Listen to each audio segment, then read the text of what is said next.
Hi, this is Webkinz96, and this is Charlie. And we're doing a video today as kind of like a video response for IBB1107. She did a video called I Love My Webkinz Tag, and in parentheses it said original tag. She tagged quite a few YouTube users to see her video. In her video, she had like some questions and stuff, just talking about Webkinz and everything. And I got a list of those questions, and I would like to do like the same questions too. And I'm not trying to like copy you or anything. I just thought it was a really good idea, and I'm gonna put it in as a video response to let you know that I seen your video. So I guess the hold on, let me look at my notepad. The number one that was on your list, your question was, what was your first Webkinz?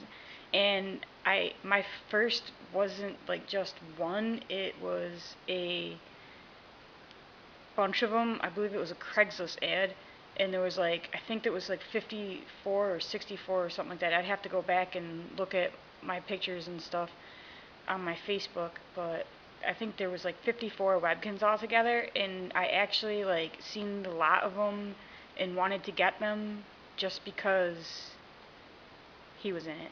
So he was one of my first Webkinz, and I think, oh my goodness, I don't even remember. I think they were like 40 bucks for all 54 of them. They weren't even $1 a piece, so I couldn't pass it up, and that's kind of why we started getting into Webkinz. The second question was, how long have you been collecting? I haven't been collecting very long. It's only been, I want to say, 2 years in December. I actually collected the TYs before that, and when I was on Craigslist, I just happened to notice like Webkinz, and then went online, read about them and stuff, and I'm like, oh wow, there's like a whole other world of plush toys that they're like all different animals, creatures, everything. So when I was collecting TYs, my son is really into plush toys, so I started collecting for him as well. So I figured I seen all these Webkinz, and he started to fall in love with them too. So I started collecting for him, for me. There's 3 collections in the house. One is like a main collection in my bedroom, one is my son's collection, and one is my daughter's collection. So I guess that's why we collect and how long we've been collecting. The third question is, which is your most favorite Webkinz? Obviously, the German Shepherd. That's why I got him first. I actually don't like the real breed of dog, but I love the plush. So, number 4, do you still log on and play with them?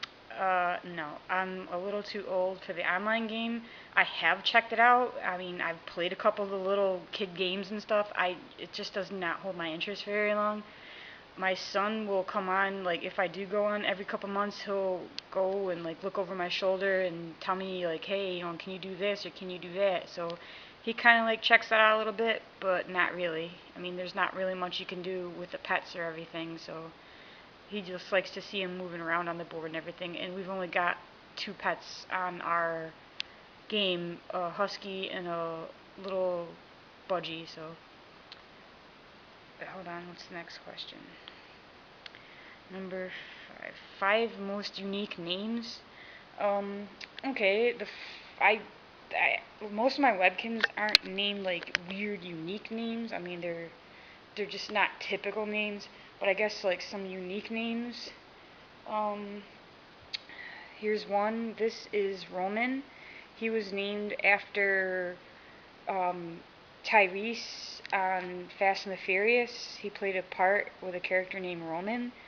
And in the Fast and the Furious series, Roman, if you ever seen the movie, he really has a big mouth. Like, he just says what's on his mind. So we thought it was funny when we seen the big mouth on the hyena to name him Roman because he's got a big mouth.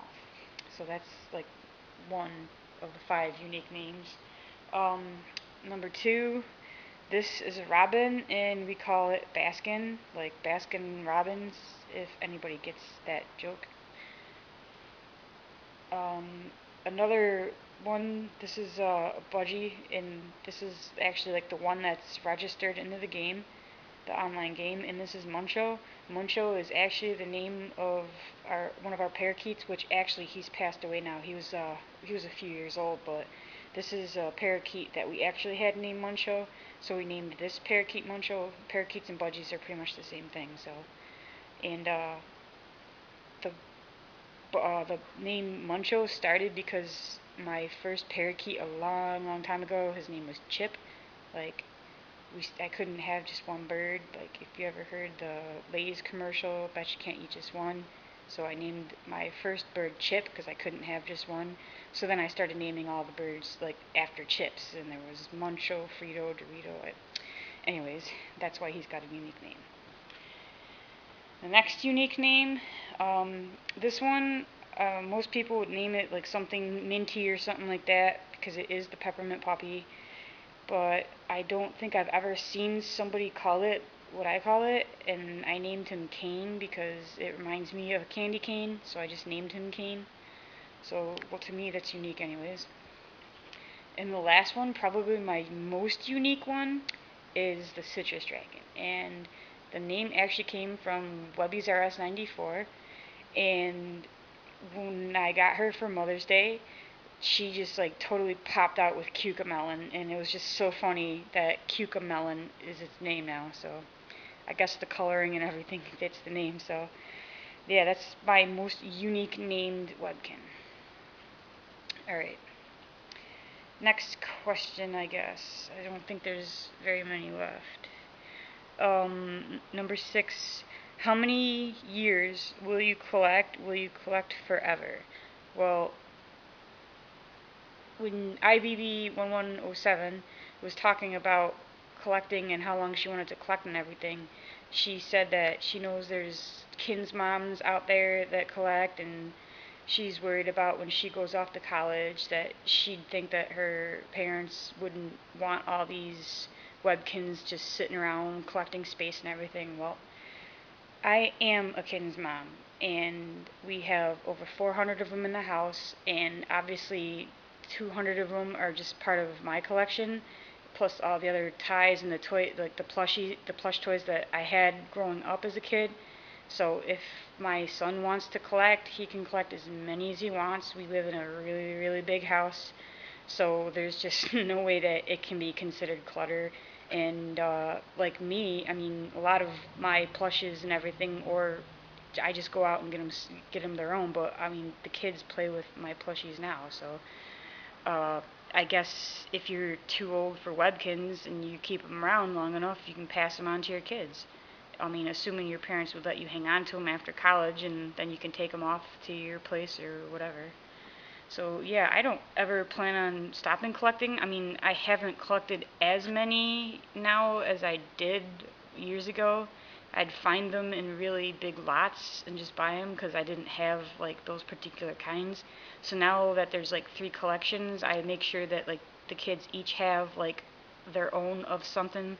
Like I have a German Shepherd, he has a German Shepherd, and she actually don't. But when I find one, she'll get a German Shepherd. I mean, we have a hippo. He has a hippo, she has a hippo, so there's going to be like 3 of everything. There's still some of them that like I have in my collection, like a black wolf or the coyote, that the kids don't have in their collection yet. So if I find them in the future at Goodwills and stuff, I mean some of the ones that I do have in my collection are priced a little bit more, and when the kids do get older and show that they're more responsible and can play with them without ruining them, then yeah, they can play with all mine. I really don't care. They can make videos and do whatever they want with them. But they're still really little now, so they have their collections started now. And yeah, I guess that's the answer to that question. The last question, which Webkins do you wish to buy next? Like I said, we just basically buy them. We bought them in lots and stuff off Craigslist. I go to like Goodwill, different types of thrift stores. So if I find them in thrift stores, I'll grab them. So now that we're getting like our collection has like over 400, and I'm more on the lookout for certain ones versus just randomly grabbing anyone. There's certain ones that I do like the look of that I wouldn't mind having, but I mean to actually say which Webkins would you like next, I think the gray wolf is probably about the only one that I wouldn't mind next. I'm not really into signatures much. I mean, yeah, if I find them really cheap, like I just found my last three for 15 bucks, yeah, I'll get them. But paying $300 for a Timberwolf, that's, nah, I'm not gonna get a Timberwolf. As much as it's cute, I'm not gonna get a Timberwolf. So I really don't care if I have most of those signatures that everybody else wants. I just like playing with them, like the certain ones that I like, and that's it. I'm not going out to get like every signature one that everybody else has. So at least that's how I see it sometimes. Um, yeah, just the gray wolf, I guess. But it's like 40 bucks on eBay right now, and unless I find one without a code, because like I said, I don't play with the codes. If uh, if I find one without a code for cheaper, oops, I'll talk to the seller and I'll see about getting it. But other than that, I really don't have any that I'm looking out for. So, yeah, those were the questions that IBB 1107 had on her sheet, and I hope you took the time to listen and liked the answers on mine. And if you want to check her video out, I believe I said the name of it in the beginning, so you can just put it in the search her video, and you can check out her actual sheet, because I just put it on my phone, so it's just in a notepad, the questions. So like video response tag. Oops, it's hard to see because my phone won't focus. But it's just, I wrote the questions down on this. She's actually got them written down on the piece of paper. So if you want to go check out her video, it'll give her reviews. Subscribe to her channel. She's got a really cool channel. And put a video response in on her video as well. And yeah, well, thanks for watching. Bye.